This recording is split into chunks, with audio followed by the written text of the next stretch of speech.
The points of performance for the front squat and the air squat are almost identical. Their difference is found in one of the hardest parts of the front squat, which is considered the front rack position. The air squat serves as the cornerstone for the front squat. It is virtually impossible to become proficient in the front squat without first perfecting the air squat technique.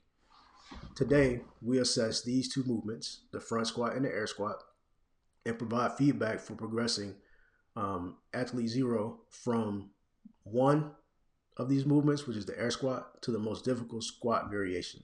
One of the most difficult squat variations there is, which is the front squat.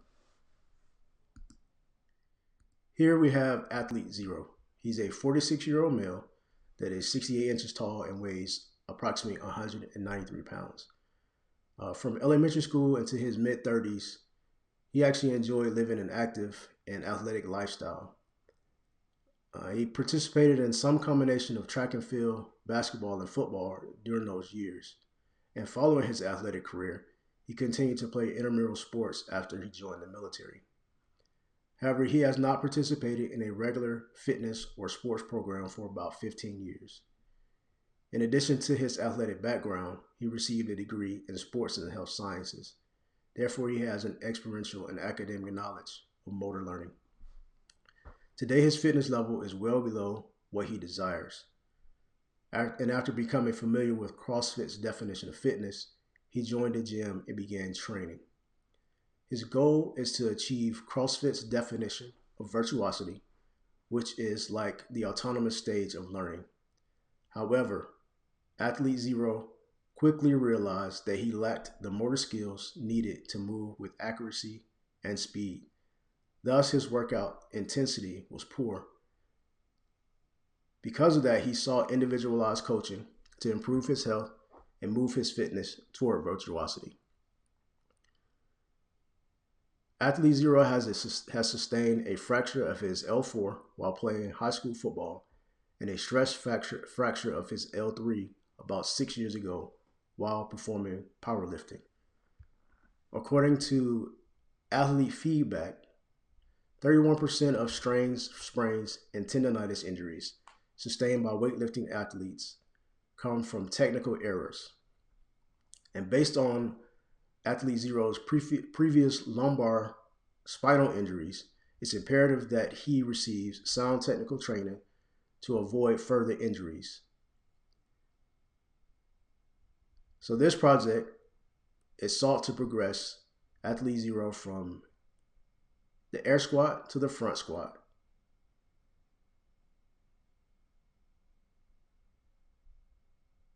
And after he is able to perform the front squat with a high level of accuracy, he can progress on to movements like Fran. The points of performance for the air squat and the front squat are almost identical. The setup is where these two movements differ in their points of performance. One of the things that I wanted to do was assess Athlete Zero in the air squat before moving on to the front squat. CrossFit has already established a mastery test, and that's to measure the Tabata. It's an 8 interval squat that has 20 seconds of work and 10 seconds of rest. The goal is to perform all eight intervals with 18 to 20 repetitions. Any lapses in technique and the inability to hit the target repetitions denotes that the athlete is in a stage of learning that's less than autonomous. The ideal in moving from the air squat into the front squat with load is mastery of that Tabata drill. Still executing the air squat with perfect technique, but without hitting all 18 to 20 repetitions in all the intervals. I would say that athlete is an associative stage learner that just needs to work on some physical fitness aspects. So it's acceptable to have near perfect form, but also miss some of those repetitions. And since Athlete Zero has already learned the air squat, I didn't go through all the teaching points. Execution of the air squat was it was done by visual metaphoric imagery with the instruction to just perform that air squat. Now, the air squat, the movements were evaluated from the anterior view and also the lateral view. And then the front rack position was added to the air squat in order to assess that next movement, which is the front squat.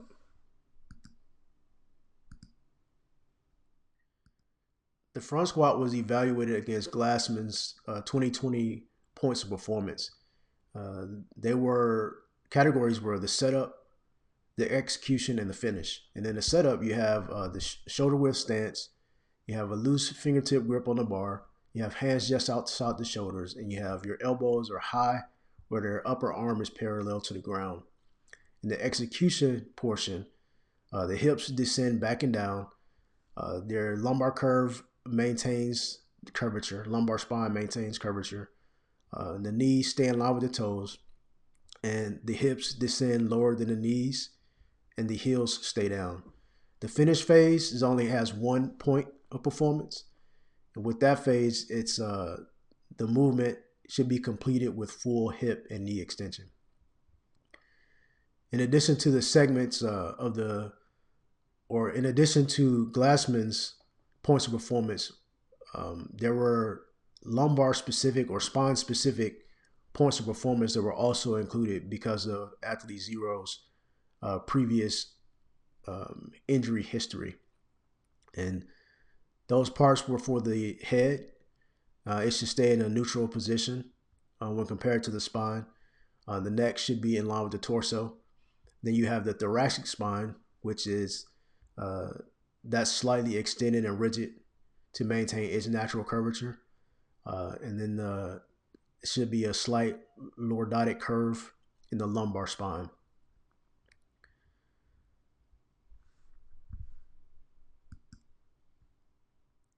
So video analysis provided an accurate visual for knowledge of results and for knowledge of performance.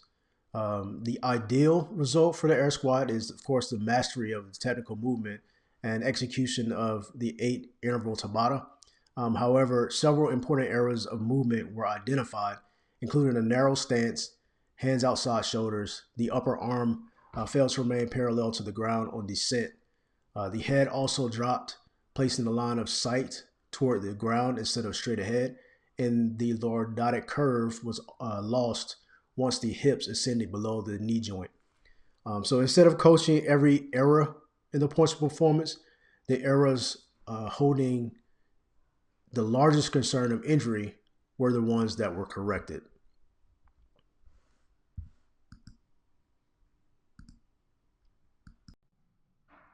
So for athlete zero, mastery of the air squat was deemed unsuccessful. So KP became the focal point. The knowledge of performance became the focal point. We needed to connect athlete zero's proprioception and knowledge of performance together so that we could move him toward being able to perform the front squat with a high rate of success and reduce injury. So typically athlete zero performed workouts without any external feedback. The lack of external feedback led to the retention of poor motor skills, like the loss of lumbar curvature, a narrow stance, and dropping of head. Video feedback provided athlete zero with an exact visual of his performance of the front squat. He was actually unaware that the lumbar curve was lost at the end range of the eccentric movement of the squat. Therefore, the proprioceptive feedback was recording inaccurate movement information. The narrow stance was the first error that we corrected. Verbal labeling was used to make this correction. So, many people are actually familiar with the positions of numbers on the face of a clock. Therefore, the instruction was given to place the feet at 5 o'clock and at 7 o'clock, which is an example of prescriptive verbal labeling. Once that correction was made, the correction in foot placement was made. The curvature in the lumbar spine was corrected by changing, and the speed of the movement was also changed. So both of those cues corrected many of the movement mechanics. The other thing that was given was To the other cue that was given was for him to maintain a high chest throughout the movement. And on one of the last uh, things that we did was introduce the medicine ball uh, to help keep the head upright. So it's more difficult to drop the head and look down toward the ground if you have an object right in your face. So those variations, those cues, and those variations in movements help to create a full range of motion with fewer performance errors. And finally, we come to transfer. There are two things that we want to keep in mind in order to maximize transfer. One of those things was found in a 2015 study that explained the importance of having training variety or variability in your training schedule. The other thing is having a foundation of basic movement principles to more complex. So similar to kids in when they're learning mathematical sequences, they learn addition first, then subtraction, multiplication, and then finally division.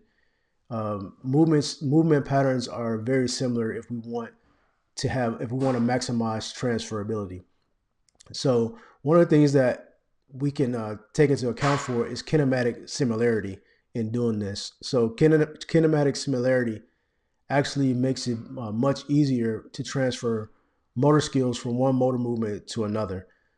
In the area of the air squat and the front squat, as seen earlier, these movements are actually very similar to one another.